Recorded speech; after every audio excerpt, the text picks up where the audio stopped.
You will need approximately 15 minutes, 2 individuals, 2 ladders, 1/4 hex key, and either a wrench or a cordless drill. Before removal, make sure the area where the fabric will land is clean and mark a single corner of the post and fabric with a corresponding letter or other marking so the shade goes back on correctly.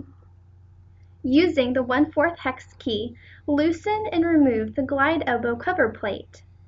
Activate the glide elbow using a socket wrench or a cordless drill. This action turns the threaded rod connection nut counterclockwise until the protrusion fabric hook moves to loosen the fabric enough to remove.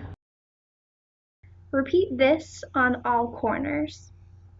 Lower the fabric and fold or roll it for proper storage. To reinstall fabric, unfold it and properly identify the marked corner with the corresponding column and position the fabric. Tie rope to 2 corners and throw the rope over the top of the frame.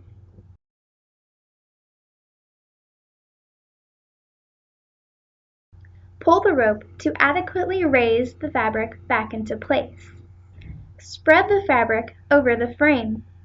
Attach the fabric to the corner and remove the rope.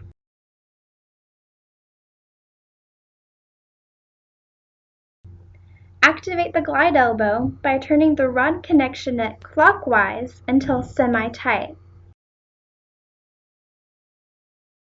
Replace the cover plate and be sure to position the horizontal drain slit at the bottom of the pipe. Tightly secure the hex nut. Repeat this at each corner until the fabric is uniformly fitted back onto the frame.